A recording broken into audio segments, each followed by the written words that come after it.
I was a forgotten princess, a weed plucked from the winter slush by my brother, Prince Alexander. He offered me a palace, his protection, and a warmth I had never known, a light so bright I didn't see the shadows it cast. While my brother watched my every move, I surrendered my heart to his shadow. Ethan, a mere guard, he risked execution for our stolen moments, our secret vows, and the forbidden tokens we tucked away in the dark. But palace walls have eyes, and silence is never truly safe. As the struggle for the throne turns lethal, I've realized my brother's protection was never about safety. It was a chilling, suffocating obsession. Now, with the man I love in the crosshairs and a crown stained with blood, where is there left for me to run? Chapter 1. The first time I met Ethan Su, I was 9. It was winter. In the winter of the 4th year of Xingping, the snowfall was unusually heavy. From the first day of winter onward, the sky scarcely cleared. That year, the winds in the palace shifted. A winter that was already harsh became even harsher. Everyone fawned over the master of Xuanchen Palace, the second prince, Alexander Li. They had long forgotten that near the remote laundry ward there was a young princess with no one to look after her. And Ethan Su was a guard in Alexander Li's palace. We met in that bitter winter.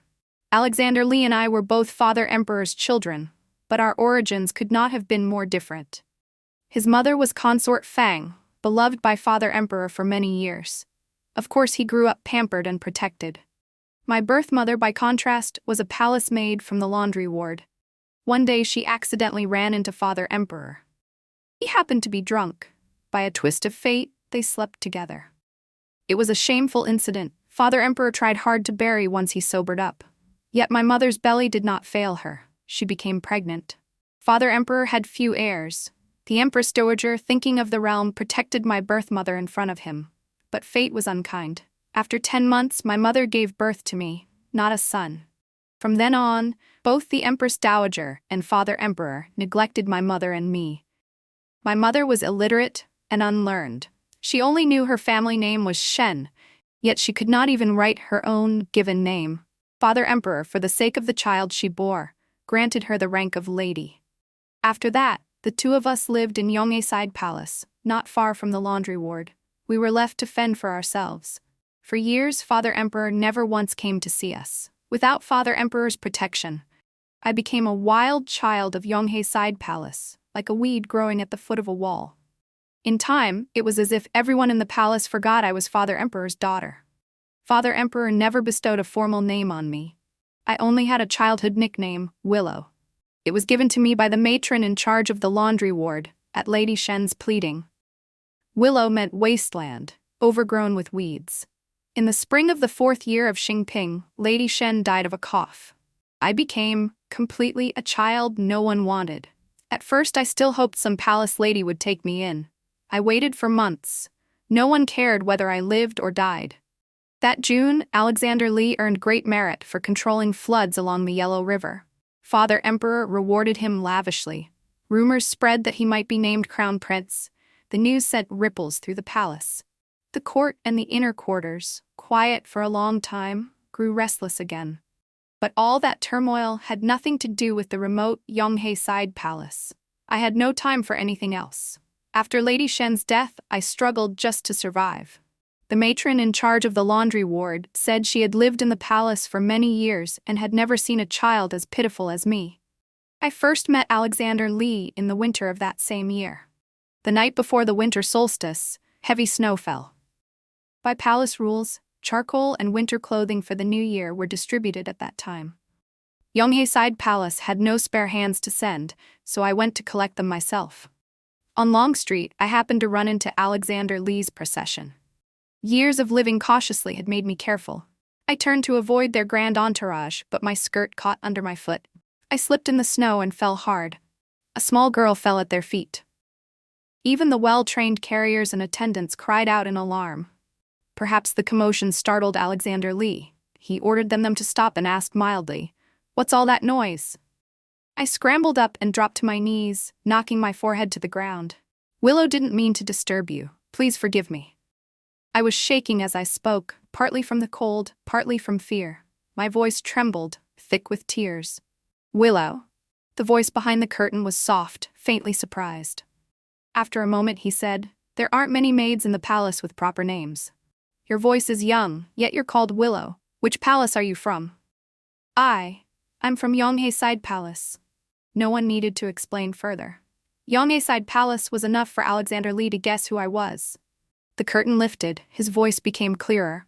"Are you the princess raised in Yonghae Palace?" "Yes." "Lift your head." The winter clothes and charcoal were scattered all over the ground. My palms pressed into the snow, stinging with cold. I drew a deep breath and obeyed, but I didn't dare look up at Alexander Lee seated above me.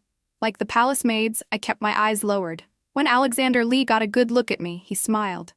"Crying? Scared? Do you think I'm going to eat you?" He seemed not to feel the cold at all, one hand still holding up the curtain. "Your face is red from the cold. Get up." He didn't sound pleased, but his tone was gentle, without anger. What kind of princess drops to her knees at the sight of anyone? It's improper. A guard stepped forward to help me. After I stood, I remained properly in place, staring at the tips of my shoes. The snow had piled thick. Each step left a deep print. I was still wearing thin autumn clothes, and my shoes were old ones from autumn as well. The snow soaked through. My toes went numb, and old frostbite flared again, burning and aching. "It's snowing hard today. Why aren't you staying in the palace? What are you doing on Long Street?" I looked at the charcoal and clothes on the ground. "I came to collect supplies." "You still live in Yonghae Palace?" "Yes." "You could have sent servants. Why come yourself?" "There aren't enough hands in the side palace. I can do this." I kept my head down as I spoke. Alexander Lee's tone sharpened at last. "Look at me when you speak." Timidly, I lifted my eyes. The world was wrapped in white. Only Alexander Lee's robes were dark, stark against the snow. From his voice, I had thought he was a refined man. Seeing his face, I immediately discarded that thought. His straight nose and thin lips made him look cold. His brows and eyes were heavy, with a hint of ferocity. I had once seen Father Emperor from afar. Alexander Lee resembled him. "What are you collecting?" White breath curled around Alexander Lee's lips as he spoke. The cold seemed to seep into the bones. "Winter clothes, charcoal." His gaze swept the ground, then returned to me. "That's all?" "Yes, only this much? It's more than other years." He kept staring at me. After a moment, he gave a soft, "Oh," as if remembering something. He tilted his head slightly and asked gently, "You're called Willow?" "Yes." "I've never heard anyone mention you." He asked the person beside him. "Ethan Sue, isn't that right?" Alexander Lee had many attendants at his side. The one in front was a handsome man with delicate features. In a guard's uniform, it was hard to judge his age at a glance. His voice was deeper than Alexander Lee's. He nodded. "Yes, I also haven't heard much about the princess." Alexander Lee's brow twitched faintly. It was hard to tell what he felt. Beside him stood another man, pale-faced and beardless. From his clothing, he seemed to be an attendant official of high rank, likely the chief steward of Alexander Lee's palace. He read Alexander Lee's thoughts and spoke up before being asked. "Second prince, Lady Shen preferred quiet. After Princess Willow was born, she stayed with the princess in Yonghae Palace. Lady Shen and Princess Willow both had gentle temperaments and rarely caused trouble. Yonghae Palace was known for being one of the calmest places in the palace. Besides, it's some distance from Xuanshan Palace. It's only natural that you would hear less about Princess Willow." The chief steward knew Alexander Lee well. A few lines were enough to smooth Alexander Lee's expression. Snow began to fall again, drifting down in flakes as large as goose feathers. Alexander Lee, as if untouched by the cold, showed no sign of leaving. "You're alone in Yonghae Palace?" "Yes." "As far as I know, there are many consorts in the palace without children. You didn't choose another place to go?" I'm fine on my own," I said. "Father Emperor avoided my mother and me like a plague. How could any other consort take me in? Whoever did would only earn Father Emperor's displeasure." My answer was brief. I thought it flawless, but Alexander Lee suddenly chuckled and called me out. Lying. When he smiled, he looked much gentler. "You call me second prince? We're both Father Emperor's children. Shouldn't you call me second brother?" At those words, the others kept their composure, but the chief steward's face tightened. Shock flickered in his eyes. I parted my lips, but the word brother would not come out. The chief steward, still rattled, asked cautiously, "Prince, you." Alexander Lee lifted his head, glanced at the sky, and said to him, "Victor Pei, the detached residence in Shuanshan Palace is empty. When you return, have people clean it up, quickly. Best if someone can move in today." Then he gave orders to the still silent Ethan Su. "Later, take Willow back to Yonghe Side Palace. Help her settle everything there. If anyone blocks you, tell them I sent you. When you're done, bring Willow back to Shuanshan Palace. Don't delay." "Yes," Ethan Su replied. Alexander Lee delivered the orders briskly. I stood numbly in the snow, not understanding what he meant. At last, he looked at me. "Come back to Shuanshan Palace with me. There's too much snow this winter. Spend it here with me." My shoes and socks were soaked through. I wiggled my aching toes and, for the first time, dared to ask, "Why?" Alexander Lee didn't expect me to question him. He lifted his brows in surprise, then smiled. "Shuanshan Palace is warm. If you go there, you won't freeze." He glanced at the things on the ground. "What you collected today isn't even enough for one day's use in Shuanshan Palace." I lowered my eyes, forced to agree. "You don't want to?" "No." I dropped to my knees in the snow, my knees sinking deep. I bowed my head to him. "Willow thanks you, second brother." Alexander Lee sounded impatient. Kneeling again, "Ethan Su, help her up." Boots crunched over the snow. I saw Ethan Su walking toward me. When he reached my side, he bent and helped me up, saying respectfully, "Princess, you must never again give such a deep salute to just anyone." I rose with his help and looked at him. His eyes were bright. A snowflake clung to his lashes. I stared at it stupidly until it melted into water and dampened them. I had almost no belongings. When I moved out of Yonghe Side Palace, I carried only a small bundle. Ethan Su followed Alexander Lee's orders. After he settled matters in the side palace, he took me to Shuanshan Palace. On the winter solstice, night fell early. Dark clouds pressed down over the city. In moments it grew dim. By evening the snow had stopped, but the wind rose. It howled down Long Street like wailing ghosts. I walked in front, Ethan Su behind. The two of us leaned into the wind. The snow was deep and the wind was strong. I stumbled, one step sinking, one step slipping. Near the middle of Long Street, Ethan Su spoke suddenly. "I didn't think it through. I should have prepared a sedan chair for you." The wind was so loud I had to stop before I could make out his words. "No, I can do it." "Your shoes and socks are wet. You should have changed into a dry pair at the side palace." I looked down at my toes. The shoes were soaked through, their edges crusted pale with snow and ice. I nudged my feet, smoothing over the little hollows my steps had made, and said softly, "I don't have another pair." Ethan Su stood beside me, his body turned slightly. Without even trying, he blocked the wind. I heard him let out a light sigh. I didn't realize life in the palace could be this hard. I was afraid of Alexander Lee's power, but I wasn't afraid of Ethan Su. Not only was I unafraid, after half a day together, I felt he was exceptionally gentle. When he directed people in the side palace, he never spoke harshly. After so long being ignored in the palace, I was especially drawn to anyone kind. Because I wasn't afraid, I talked more. When Lady Shen was alive, she made my shoes and socks. I didn't freeze so badly. After she left, life became difficult. Ethan Su asked, curious, "What about the older shoes and socks she made before? You could make do for a day or two." I smiled and swung my toes. "They don't fit anymore. I've grown, so they're too small." Realizing he'd asked a foolish question, Ethan Su smiled with me, a little embarrassed. When he smiled, his brows and eyes curved, and his bright eyes looked like crescents. I went on. "When we get to second brother's place, I can just take off my shoes and socks." Ethan Su spoke as if coaxing a child. "Princess shouldn't call him second prince." "Then what should I call him?" "Second brother." I tucked my hands into my sleeves for warmth, pinching my numb fingertips, stubborn. "I can't say it." "You have to." Ethan Su paused, then added, "Second brother likes you very much. Once you're in Shuanshan Palace, you won't go hungry or cold anymore. He'll protect you." In Yonghe Side Palace, I mostly saw maids from the laundry ward. I rarely saw a guard with such authority. I lifted my chin, tilted my head, and asked curiously, "What about you? Are you the one who protects him?"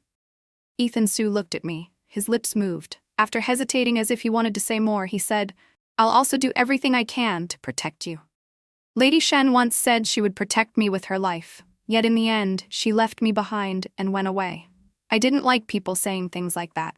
Promises like that felt empty. I pursed my lips, looked away, and kept walking. Ethan Su carried my bundle on his shoulder and followed behind. His stride was long, but to match me, he slowed at every step. After a few paces, he suddenly asked, "Princess, if you don't mind, should I carry you on my back?" I turned around. "What?" He came over, handed me the bundle, then turned and crouched in front of me. "It'll be faster. Get on." With the small bundle in my arms, I stared blankly at him. His back was broad. It would block a lot of wind and snow. If I leaned on him, maybe I wouldn't be cold anymore. "Princess?" I stopped hesitating. I placed my hands on his shoulders and climbed onto his back. He was strong. Once he stood, he strode forward in long steps. The wind made it hard to keep my eyes open. Ethan Su told me, "Hide behind me." I tucked my neck in and drew back. When my cheek brushed the back of his neck, I felt warmth there. He said, "Lean in, it's warmer." I hesitated, but the cold won. I pressed my cheek to his collar, against his neck. The wind roared down Long Street, fierce and desolate. Behind Ethan Su's back, I thought maybe I wasn't so cold anymore. The north wind reddened Ethan Su's ears. Behind them, where his hair shifted, a patch of pale skin showed. It made me think of Lady Shen. Lady Shen used to carry me like this too. She always spoke slowly, gentle, as if she had never done hard labor. When I climbed onto her back, she would call me Willow and sing me nursery rhymes. After Lady Shen left, Ethan Su was the first person to carry me and give me warmth. For an instant, I was dazed. It felt as though I were seeing Lady Shen again. I didn't know how long we walked. I was nearly drifting off. Ethan Su's breath turned to white mist by my ear in the wind. I didn't dare sleep. I tightened my arms around his neck and murmured, "Your name is Ethan Su?" "Yes, Princess." "How old are you?" "I'm 8 years older than you."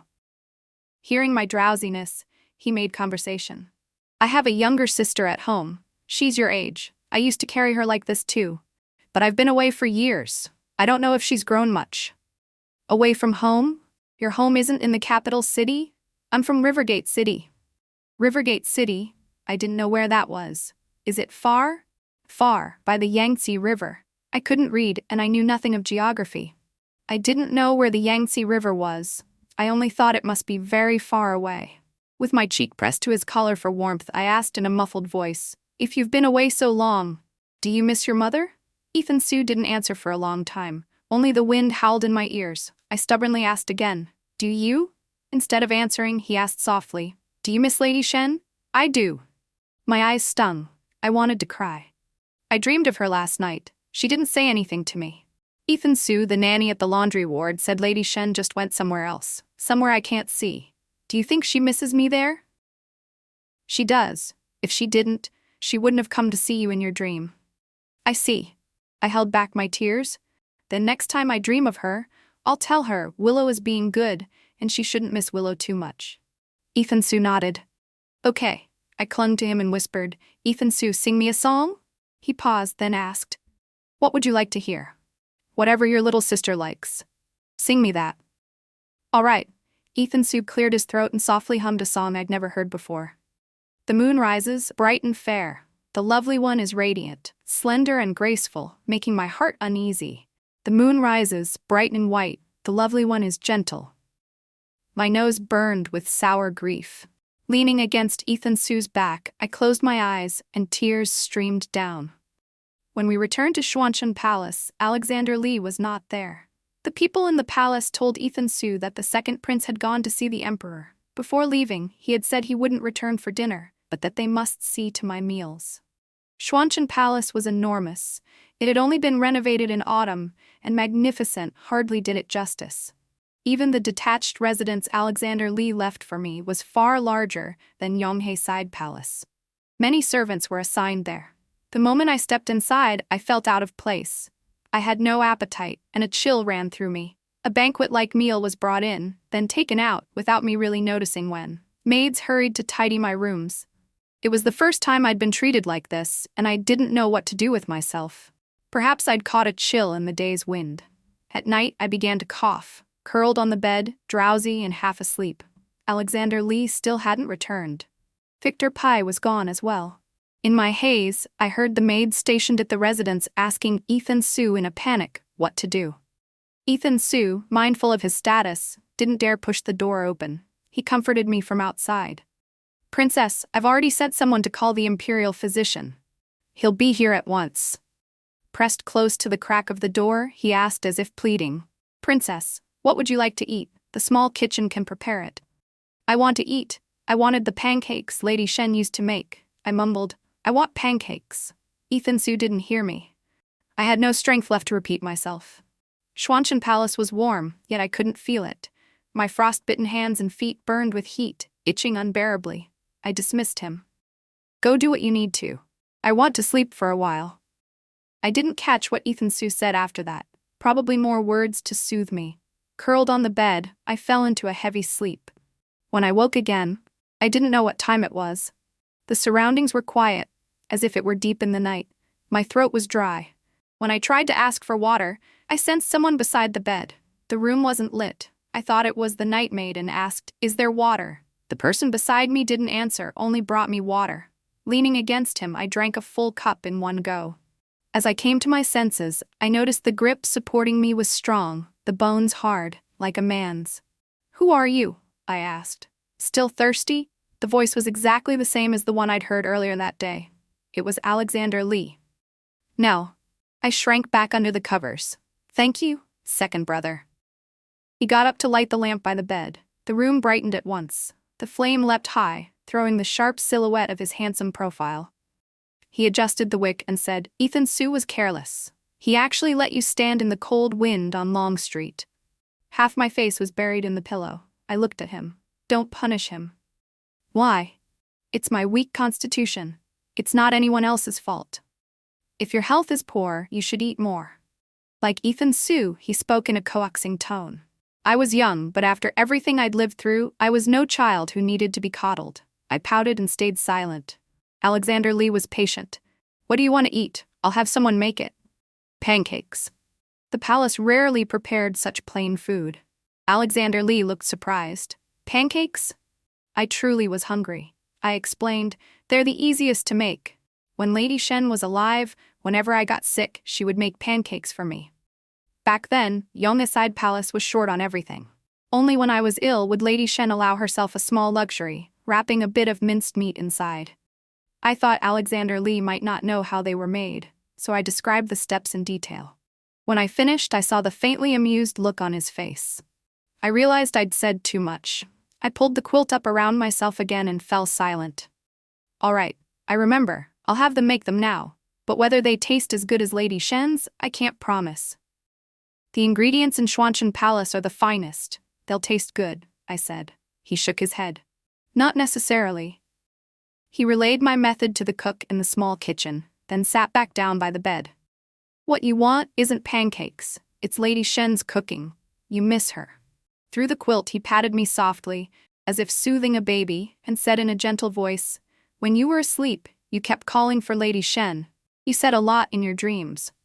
What did I say? Alexander Lee said.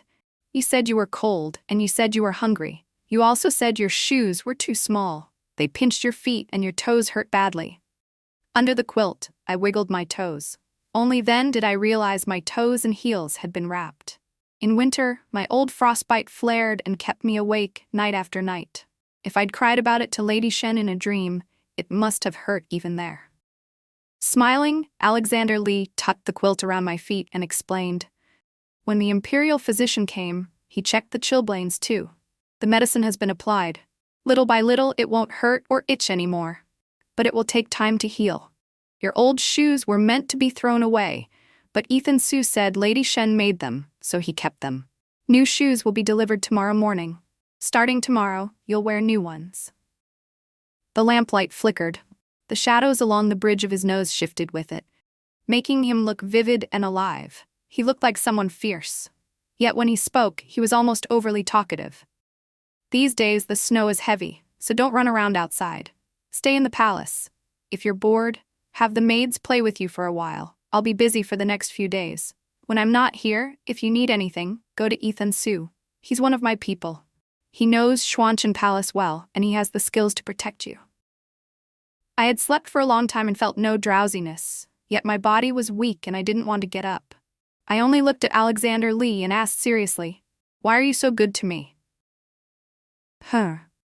He stopped patting my hand, thought for a moment, and answered, "Because I ran into you." "Just because you ran into me, you pity me?" "Not that." He denied it, then dropped his gaze and shook his head. "And yet, yes." "I don't understand." Alexander Lee leaned in a little, studying my face, and smiled. "Willow, you and I look alike. We're both Father Emperor's children." He was clearly someone who liked to smile, yet I suddenly felt a chill. It even seemed his smile wasn't happiness at all, but something else. Something he couldn't name, something carefully hidden. His voice lowered, almost a whisper. "Because I used to be a child no one wanted either." I was stunned. Consort Fang, he knew what I was asking. Not her. My birth mother left me long ago when I was 6. "Was it illness?" I asked. Alexander Lee shook his head. "No." "Then why?" Slowly his smile faded. "Guess." I couldn't guess, and I didn't dare. Many things in the palace were secrets. If Father Emperor didn't pursue them, others were better off not asking. After speaking, Alexander Lee straightened slightly, returning to the distance he'd kept at first. "Willow, that's second brother's secret." He let out a short, mocking breath and corrected himself. "Though it isn't really a secret, everyone knew back then. It's just that after more than 10 years, everyone forgot." "Then one day, people will forget Lady Shen too, won't they?" "Yes, but as long as you remember her, that's enough." Alexander Lee looked at me. "When you're strong enough, you can bring up the past again. You can make those who forgot remember everything, and when that day comes, it will be time to collect the debt." I didn't understand what he meant. When he said it, his tone was cold, and it frightened me. I changed the subject. "I'll spend this winter in Xuanchen Palace, right?" "If you want, you can spend as many winters as you like. Second brother can raise you until you grow up, until you marry." Marriage felt impossibly far away. I was small, I shouldn't have been thinking about it, yet I couldn't help being curious. "Who will I marry?" Alexander Lee laughed at me. "Other girls blush when they talk about marriage. Why is little Willow so shameless? Not embarrassed at all?" "I'm just curious," I said honestly. "Marry whoever you most want to marry. A nobleman, a high official, even a villager in the wilds. As long as you like him, you can marry him." "Anyone at all?" I asked. "Of course." "Then can I marry Ethan Su too?" With a flicker passed through Alexander Lee's eyes. They darkened, then he recovered his teasing smile. "I told you you're shameless, at such a young age, and you really aren't embarrassed." He withdrew his hand, laughing more brightly. "Children will say anything, it's entertaining." I pressed my lips together and buried my face in the pillow, letting Alexander Lee laugh at me. Chapter 2. In the 10th year of Xingping, a fire broke out at Xuanchen Palace. Alexander Lee led me out and moved us into Talacourt Palace. Before the emperor ascended the throne, he had lived in Talacourt Palace. Within the palace, it was considered especially auspicious. After Xuanchen Palace burned, the emperor gave his favorite residence to Alexander Lee. That alone showed how much Alexander Lee meant to him. Talacourt Palace wasn't as large as Xuanchen Palace. Several silk trees grew inside. When we moved in, they hadn't bloomed yet, but their branches were thick with leaves, and I imagined how glorious they would be in flower. The words "silk tree" carried a lovely meaning. Alexander Lee said the blossoms stood for reunion. The 10th year of Xingping brought fair winds and timely rain. The Yellow River floods that demanded huge sums each year finally subsided. Even in flood season, there were no more surges. For once, Alexander Lee had time to breathe. He spent his days at ease in Talacourt Palace. When spring was at its richest, Consort Fang held a kite-flying contest at Mistlan Garden and invited many noble families. Most of those who came were women. Consort Fang's purpose couldn't have been clearer. She was openly trying to find a wife for Alexander Lee. As the younger sister Alexander Lee had raised at his side, I'd become the darling of the whole palace in recent years. So I was there too, seated beside him. There were many ladies on the field, but only a few stood out. The most eye-catching were the 2 girls from the Fang family. The elder was about Alexander Lee's age.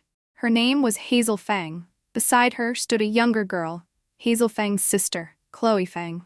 But they didn't share the same mother. After Hazel Fang's mother, Madame Zhang, died, Minister Fang remarried and took Madame Zhang's younger sister as his wife.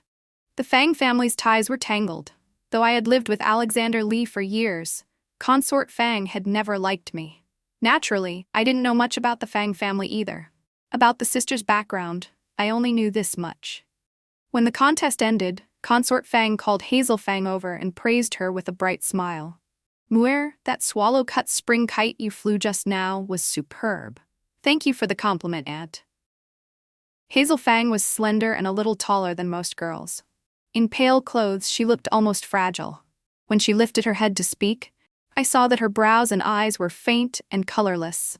Her thin lids drooped obediently, and there wasn't a trace of a smile at the corners of her mouth. Chloe Fang, on the other hand, was much plumper. She was bold, too, not afraid of Consort Fang at all, and stared around with open curiosity. Your brother Alexander likes that swallow-cut spring very much. Go on, tell him about it. I sat beside Alexander Lee and saw him start at those words. He straightened at once. There's nothing to tell, it's just an ordinary kite, Hazel Fang said coolly. Consort Fang kept her patience. How can it be ordinary? It flew so high, it must be special. She did her best to pair them off. Right, second prince? Alexander Lee looked stiff. He glanced at me, but neither nodded nor shook his head. People said Consort Fang had a bad temper, but right now she was in exceptionally good spirits. Where? Tell your brother Alexander, won't you? Hazel Fang kept her eyes lowered and never once looked at Alexander Lee. Her tone wasn't exactly polite. If the second prince truly wants to know, he can ask the shopkeeper at Soaring Studio in the west of the city. His craftsmanship is excellent. Swallow-cut spring was made by him for me. A single sentence stirred an uproar. Consort Fang's face plainly darkened. Alexander Lee still looked blank. I worried the scene would turn icy, so I tugged his sleeve and smoothed things over. Second brother, swallow-cut spring really is beautiful. Why don't we ask the shopkeeper at Soaring Studio another day? Making kites is complicated.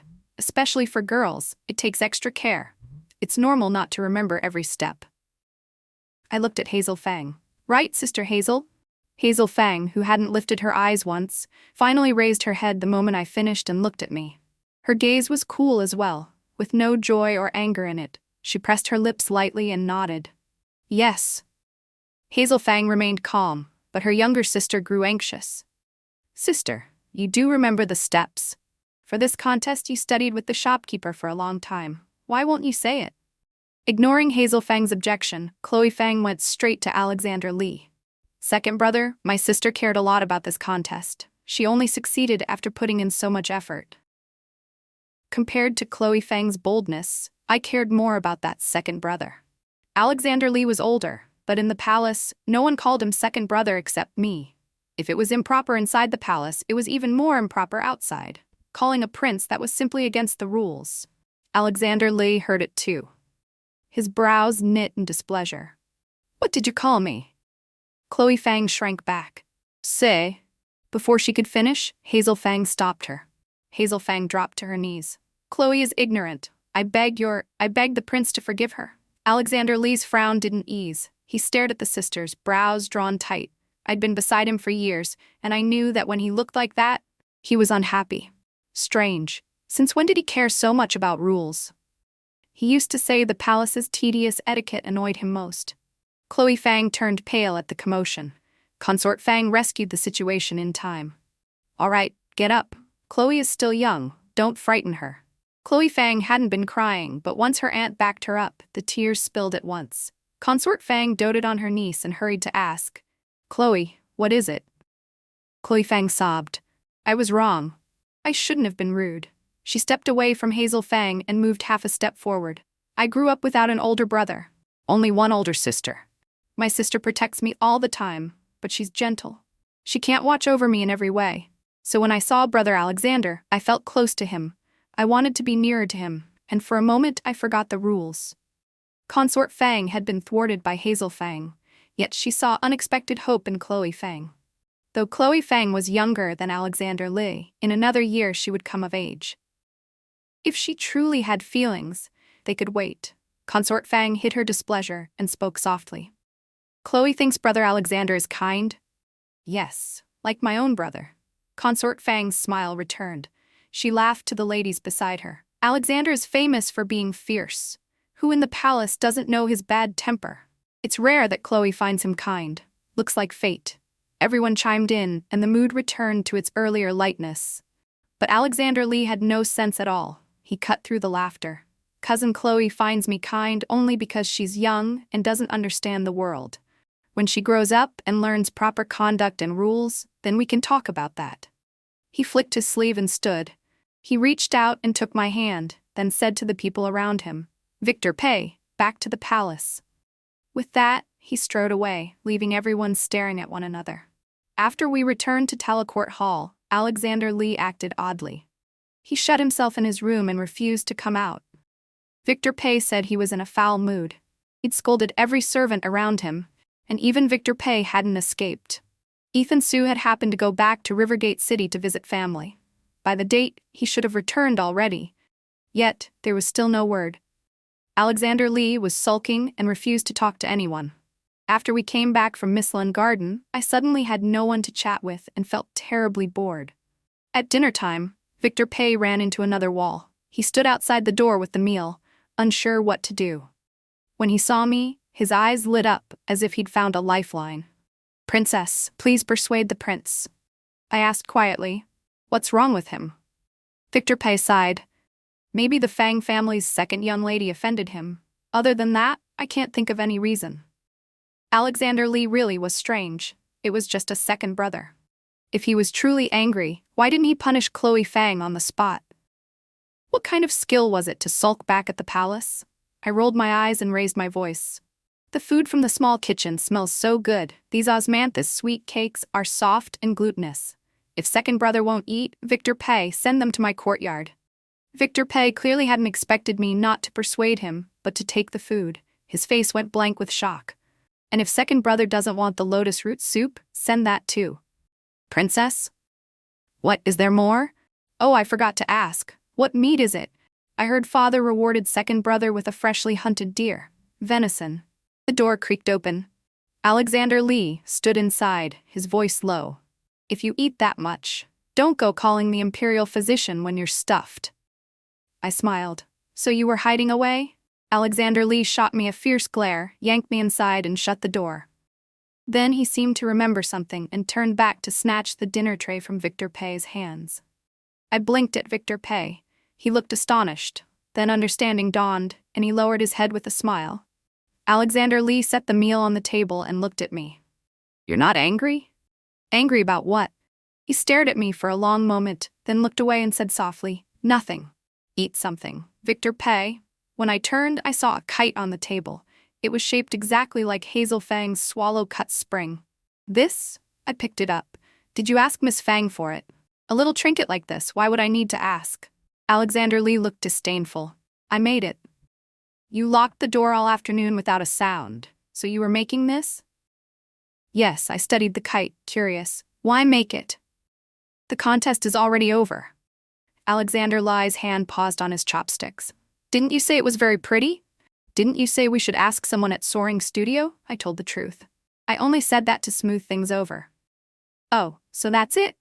Alexander Lee picked up a piece of osmanthus sweet cake and took a bite. Then he set it back down and complained, "Why make it so sweet? Eat too much, and everything else tastes bland. Call Victor Pay in and tell the small kitchen to use less sugar from now on. Spare Victor Pay. When you're busy, he doesn't get a rest. When you're idle, he still doesn't get a rest." Alexander Lee laughed at that. The coldness around him melted, and some warmth returned. His eyes curved with amusement as he ate. "The kite's done. Take it." I eyed it suspiciously. "Can it actually fly?" "Of course." He sounded utterly confident. I believed Alexander Lee. If he said it could, then it could. Since childhood, he had never lied to me. I brought the kite over and sat in front of him. Curious, I asked, "At Mislin Garden today, which young lady did you think stood out?" Alexander Lee ate his osmanthus sweet cake with full seriousness and answered without thinking, "I didn't look at who was there." "Then what did you look at?" "You sat there for half the day and wasted Consort Fang's effort."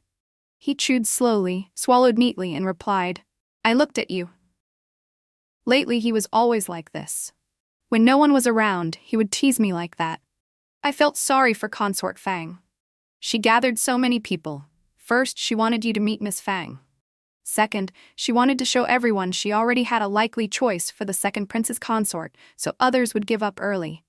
She put so much thought into it, and you didn't care at all. Who I marry isn't for her to decide. What arrogance. I'd been with Alexander Lee for years, and I dared to say anything around him. I teased him a little. She's your mother in name, at least. Alexander Lee said flatly. Only in name. Consort Fang and Alexander Lee had a subtle relationship. From what I saw, they were far from as harmonious as they appeared. It wasn't convenient for me to dig deeper, so I asked about something else. Miss Fang clearly came prepared. So why, when asked, did she say someone else made her kite? It's like she wasn't there to win. Want to know? I nodded. Alexander Lee handed me a piece of osmanthus cake. Eat this, and I'll tell you. Once spring warmed up, I'd lost my appetite. He was always trying to make me eat more. With no backbone at all, I did as told and swallowed the whole piece. Now tell me.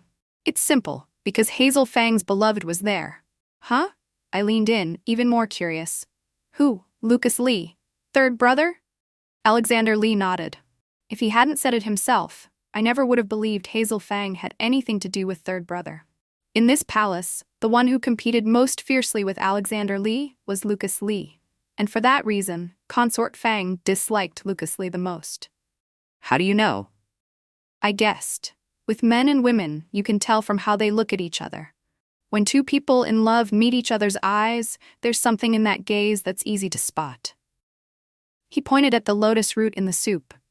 That look is like lotus fibers. They're tangled together and won't break. I propped my chin in my hand and asked eagerly, Then whose gaze do you think I look at like lotus fibers? Alexander Lee's expression froze. He studied me for a moment and said bluntly, You're still a little girl. You're not old enough to have someone you love. Oh. I shrank back, disappointed. The lotus root in the soup was white as jade. For some reason, it made me think of Ethan Sue. He often told me Rivergate City was full of lotus flowers, with endless lotus seeds and lotus root to eat. Whenever he spoke of Rivergate City, his voice turned gentle, full of longing. Alexander Lee waved a hand in front of me. Willow? I snapped back and looked at him guiltily. He asked, What are you thinking about?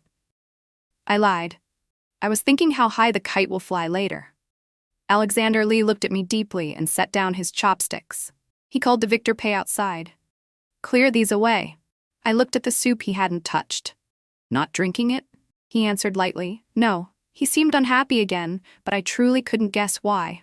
Alexander Lee resembled the Emperor in looks, and his temperament was most like the Emperor's too. He was hard to read. After dinner, I tried to fly the kite in the courtyard. Alexander Lee went, as required, to pay his respects at Consort Fang's palace. Spring evenings still carried a chill, and the wind was just right. But to my surprise, after several tries, the kite still wouldn't rise. The palace maids who came to watch grew anxious for me. When I tried again, Ethan Sue returned. He stopped at the gate and saluted properly. Princess. My mood had been heavy for days, yet the moment I saw him, it lifted at once. I gathered my skirt and ran down the steps, so happy I nearly flew. You're finally back. I've been so anxious waiting. Ethan Sue stepped slightly aside, stiff as a block of wood. I was delayed on the road for 2 days. Sorry to trouble you. I wanted to tug his sleeve, but I drew my hand back because of our positions. Holding the kite, I explained, and without noticing, even my voice softened. There was a kite contest at Mislin Garden today. It was so lively. He nodded. I heard about it on the way back. This was made by second brother. Come help me send it up later. My voice dropped so only he could hear. I only dared to speak that sweetly in front of him. I can't do it right. When no one else was looking, Ethan Sue finally lifted his eyes to me. For a heartbeat, I caught a long mist smile in them. Warmth more soothing than the spring wind. With me here, it's fine. When he lowered his gaze again, it held tenderness. I wanted even more to touch him. When I brushed him, he dodged away and refused. I'm covered in dust. Don't touch me. It's dirty. I don't mind. His lips curved as he murmured, still not allowed. Then change clothes and come keep me company. All right. Ethan Sue not only changed clothes, he also brought me a gift. It was a pair of hairpins. They weren't set with gold or silver, but with pearls and jade. The jade was carved into flowering branches. Only on close inspection could you see the pointed tips of the buds. A lotus about to bloom. I gasped. This isn't like the ones in the palace. Ethan Su easily let the swallow-cut spring catch the spring breeze. The kite swayed and rose, drifting over the tall palace wall. Watching it intently, he answered, "They're a traditional craft from Rivergate City. Compared to palace pieces, they're naturally less grand and lavish. I mean, it's unique. The bud tips are carved beautifully, and there are so many ornaments on it. It doesn't look like something you'd wear on ordinary days. You're sharp. Nothing escapes your eyes." Ethan Su smiled. "I went back to Rivergate City this time and happened to catch my younger sister being promised in marriage. My mother took one of her own jade dowry collars and split it in two, making 2 pairs of hairpins. One pair was my sister's wedding gift, and the other she gave to me." "Your sister is my age. Why is she betrothed so early?" They'd been thinking of marriage for a long time. The 2 families are old friends, so they set the engagement first. They can marry in a couple of years. I asked in a rush. Because she was Ethan Su's sister, I cared all the more. "Old friends? But does your sister actually like her fiancé?" Friendship between families didn't mean the young people felt the same. Just like Consort Fang trying to match Hazel Fang with Alexander Lee when both had feelings elsewhere. Ethan Su nodded. "She probably does." "Probably?" "Girls at that age are hard to read. I only know that whenever she meets him, she blushes. She's usually bright and straightforward, but in front of him she turns hesitant, nothing like herself." I thought about it and agreed. "Then she must like him." "You think so too?" "Yes, we're the same age, and we're both girls. Of course I understand her." Ethan Su's lips moved as if he wanted to say something, but he swallowed it back and only sent the kite higher. I laughed at him. "Say what you want to say. If you ever come to like someone in the future, would you also become unlike yourself in front of him, like my sister?" His wording was awkward. I had to think for a moment before I understood. Then I laughed and called him by name, "Ethan Su." He stopped working the string, lowered his eyes, and stood still. "I'm here. Do you think I treat you the same as I treat others?"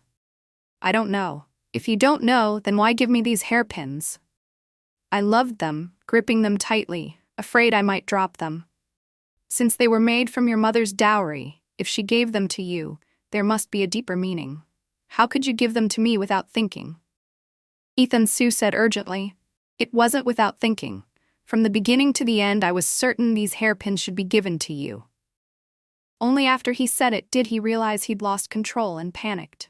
The string trembled in his hand, and the kite shuddered high in the sky, as if about to fall.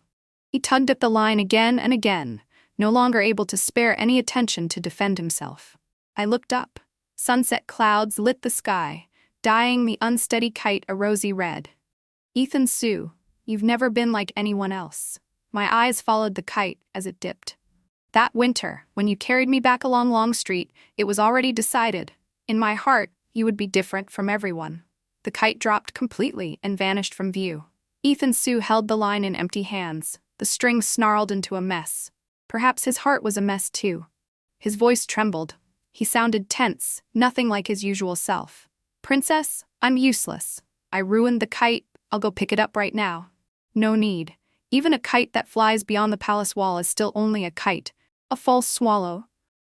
As long as the string is in your hand, it can't compare to real swallows weaving through the rafters. Now the string is broken. It's free instead." I looked at Ethan Su. "Ethan Su, what I've always envied are the swallows on the beams. They stay together year after year, meeting again and again." Ethan Su turned and looked at me boldly. "I understand what you mean. I'm willing to wait, and I'm willing to fight for it." He spoke like someone making a vow. "Even if it costs everything, I won't regret it." I cut him off. "Why say something so grave?" I tucked the hairpins into my robe, cherishing them all the more. "To share the same hairpins as your sister is an honor for Willow." The red clouds faded. Dusk gathered in. I spoke with Ethan Su in the courtyard for so long that I forgot about Alexander Lee. After Ethan Su left, I asked the maids why Alexander Lee still hadn't returned. With eyes lowered, a maid answered, "The second prince came back before sunset, but when he saw you flying the kite with guard Su, he didn't have us inform you. By Alexander Lie's habit, he would never return without greeting me." For no reason, unease rose in my chest. "Where is he now?" The maid pointed to the silk tree by the gate. After the prince returned, he stood there for a long time, then he went out. I don't know where he went. I looked toward the silk trees at the gate. Several trees waited to bloom. In the dusk, their leaves still looked lush and dense. I didn't know how long Alexander Lee had stood there. I didn't know what he had seen or what he had heard. From the 10th year of Xingping onward, the kite contest at Miss Lin Garden became an annual custom, but Alexander Lee never attended again. And later, though he gave me many gifts, he never gave me another kite. I knew he was angry that I had lost the swallow-cut spring. What he didn't know was that I had retrieved it. It had flown far, nearly beyond the palace wall. That night I searched for a long time before I found it. But the swallow frame was damaged, it would never fly again. In the 13th year of Xingping, the contest was suspended. The emperor was gravely ill, and after 3 years of holding it, no one had time. The consorts and princes took turns keeping vigil, too busy for anything else.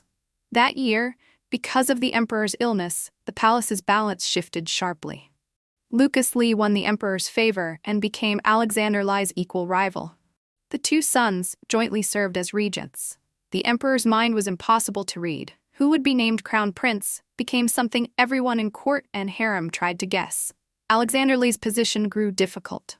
In the past 2 years, he spoke less and less. In Talacourt Palace, aside from me, no one could exchange more than a few words with him.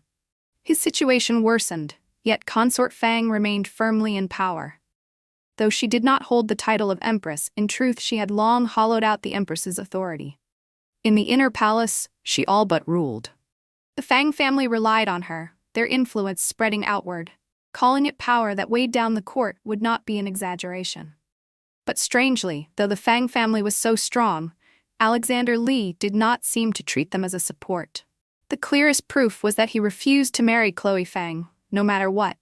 Even though the Fang family's second young lady lived long-term in Consort Fang's palace to win his favor, Alexander Lee ignored her.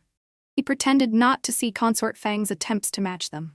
After grain rain, several days of rain finally stopped, and the sky cleared. I woke from a long afternoon nap. The sun had already slipped past its peak. Alexander Lee was tending the emperor and handling state affairs. I guessed he wouldn't return for a while. Summer was close, and the cicadas grew louder by the day. In past years, Alexander Lee always complained they were noisy and had people catch them again and again. But those creatures were summer's life. You could never drive them away completely. The maids in the courtyard were catching cicadas again, busy until their cheeks flushed red. With young girls together, there was always gossip. Bit by bit, their talk drifted to the matter that held the palace's attention most. A few days ago, Miss Chloe came to our palace, and the second prince wouldn't see her. She left in a huff. Didn't people say Miss Chloe and our prince hit it off at first sight 3 years ago and pledged their hearts in secret? Why won't he see her now? First sight, my foot. It's all rumor. Our prince is diligent. Where would he find the time for such romantic thoughts? But I feel like there's someone in his heart. Once I cleaned up his brushes and ink for him and saw a painting of a woman. Her brows and eyes were so vivid. She was beautiful. The young maids leaned in. Who was it? Could you tell? The girl with double buns shook her head. I couldn't tell, but it wasn't Miss Chloe. Chloe Fang had come to Talacourt Palace many times, but each time she made a scene. The courtyard girls didn't like her. If it wasn't Miss Chloe, then maybe it was Minister Lu's daughter from the Secretariat. In the capital city, besides the 2 Fang girls, the only other woman who has met our prince is Minister Lu's daughter, Lady Ivy. And I heard Lady Ivy is simple and pure. The Empress Dowager likes her a great deal. The double-bunned maid still shook her head. I've never seen Lady Ivy. I don't know if it was her. She paused and spoke slowly. But the woman in the painting had almond-shaped eyes. She looked a bit like our Princess Willow. I had been reading in the shaded corridor. Hearing that, I went still. The book in my hands remained unturned for a long time. Whoever it is, to be liked by our prince is a blessing beyond measure. Exactly. Any woman who marries our prince will be fortunate. He's considerate. Just look at Princess Willow's life these past years. The prince has cared for her in every detail. Half the time we servants don't even need to lift a hand. That's because Princess Willow has a good temper and never makes things hard for us. Still, if the future mistress of our palace is as kind as Princess Willow, we'll be lucky too, won't we? Another young maid, used to speaking freely, whispered, "If Princess Willow weren't the prince's sister, that would be perfect. Then the prince could just marry her. I think the way he treats the princess." The older one quickly covered her mouth and smacked her. "Nonsense, don't say such things." Everyone knew they'd spoken wrongly. The noise stopped at once, and the courtyard fell quiet. I sat beneath the corridor pillar by the doorway and listened to everything. I didn't go to interrupt them. That last maid's words were indeed reckless. Alexander Lee hated hearing such talk.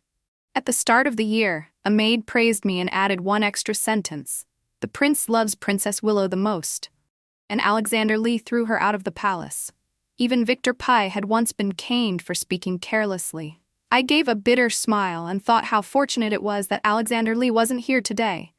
Otherwise, who knew what trouble might have followed. The afternoon breeze drifted through the corridor, cool and clean. In that breeze, I heard someone say, "The wind through the hall is chilly. Princess, why are you sitting here?" I looked up. Ethan Su was coming along the corridor. "Why aren't you with my second brother today?" "The prince has many matters tying him down today. It isn't convenient for him to return, so he had me come back early. He told me to keep Talacourt Palace secure." "What's there to secure?" I muttered. Ethan Su stood beside me, his body blocking the wind, just like back then on Long Street, when he shielded me from snow and wind. He never explained. He simply did it. He must have heard the maids too. He frowned slightly, still uneasy. "Those kinds of remarks can't happen again. To put it bluntly, it can get people killed." "What remarks?"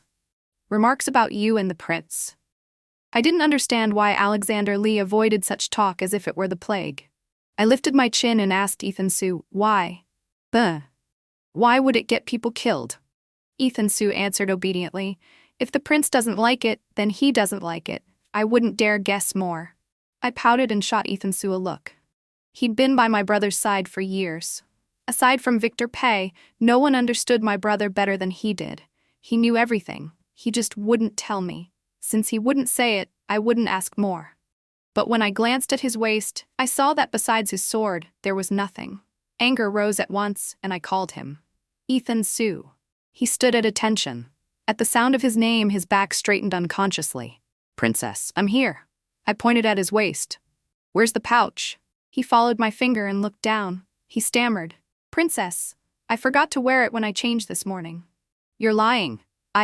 Ethan Su was tall. Even when I stood, I didn't reach his shoulder. I glared up at him. "Look me in the eyes and tell me, where is the pouch I embroidered for you?" His lashes trembled slightly as he looked at me. "Ethan Su, you bastard. Before, I gave you a jade pendant, and you said wearing jade in the palace was too showy, so you refused to wear it. To keep things discreet, I went out of my way to embroider a pouch for you, and you still won't wear it. You just don't cherish what I give you." "I do." My words flustered Ethan Su until his face reddened. He hurried to explain, "I wouldn't dare slight your feelings. I keep every gift you give me with the greatest care." "Then why won't you wear it?" On the pouch, I embroidered lotus flowers from Rivergate City. I couldn't hold back and tried to enlighten this block of wood. "Twin lotuses." "I know." "What do you know?" "People in the palace all said I had a good temper, but in front of Ethan Su, I had none. I even became a little rude and sharp." "What do you know?" "You're hopelessly stupid." Ethan Su had been listening with a stern face, but at that line, his lips curved and he laughed. "What are you laughing at? You're going to anger me to death.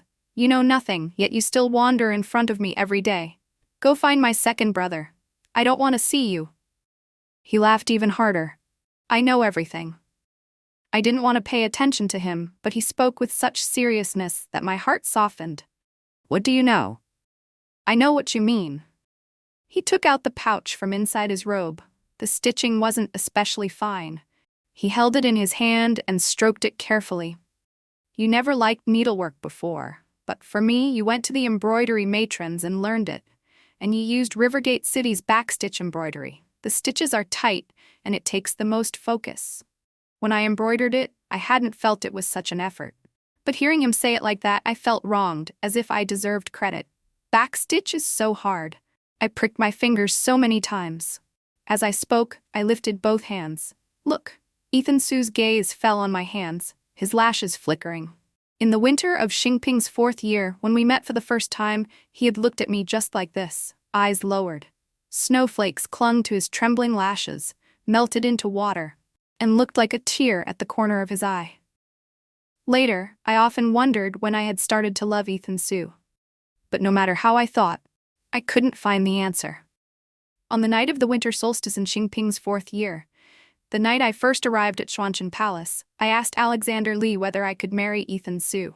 Alexander Li had laughed and told me it was childish nonsense. Childish nonsense. Yet children speak the truest words.